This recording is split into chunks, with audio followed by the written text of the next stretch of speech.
முத்தமிழ் தாய்க்கு என் முதல்கள் வணக்கங்கள். அனைவருக்கும் என் இனிய காலை வணக்கம். என் பேர் ஹரிகிருஷ்ணன். நான் 5ஆம் வகுப்பு படிக்கிறேன். நான் இன்று மகாகவி சுப்பிரமணிய பாரதியார் அவர்களை பற்றி பேசப் போகிறேன்.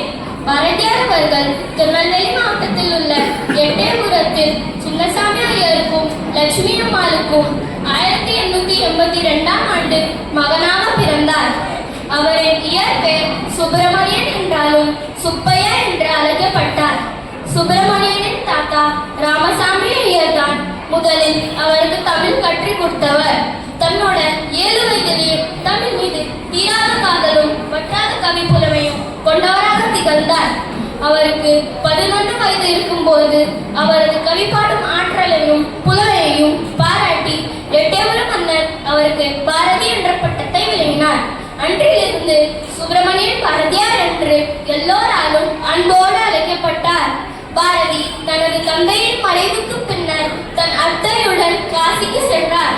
காசியில் உள்ள அலகாபாத் பல்கலைக்கழகத்தில் இந்தியையும் சமஸ்கிருதத்தையும் கற்றுத் தேர்ந்தார். இது தவிர ஆங்கிலம், வங்காளம் போன்ற பிற மொழிகளிலும் தனி புலமை பெற்று விளங்கினார். இத்தனை மொழிகளிலும் தனி புலமை பெற்றதால் தான் யாவரின மொழிகளிலே தமிழ் மொழி போல் இனிதாக எங்கும் காணும் என்று பாடி நம் தமிழ் மொழியை பெருமைப்படுத்தினார். 1912ஆம் ஆண்டு பகவத்கீதையை தமிழில் மொழிபெயர்த்தார். கண்ணன் பாட்டு, குயில் பாட்டு, பாஞ்சாலி சபதம், புதிய ஆத்திச்சூடி போன்ற புகழ்பெற்ற காவியங்கள் பாரதியாரால் எழுதப்பெற்றன. 1903ஆம் ஆண்டு இந்தியா என்ற வார இதழையும் பாலபாரதம் என்ற ஆங்கில இதழையும் பொறுப்பேற்று நடத்தினார். இந்தியா பத்திரிகையில் ஆங்கிலேய அரசுக்கு எதிராக பல கட்டுரைகளை வெளியிட்டார். எல்லா உயிர்களுக்கும் வயிறு நிறைய வேண்டும் என விரும்பியவர் பாரதி. தனி ஒரு மனிதனுக்கு உணவில்லையெனில் இந்த ஜகத்தினை அழித்திடுவோம் என்று கவி பாட முடியும். பாரதி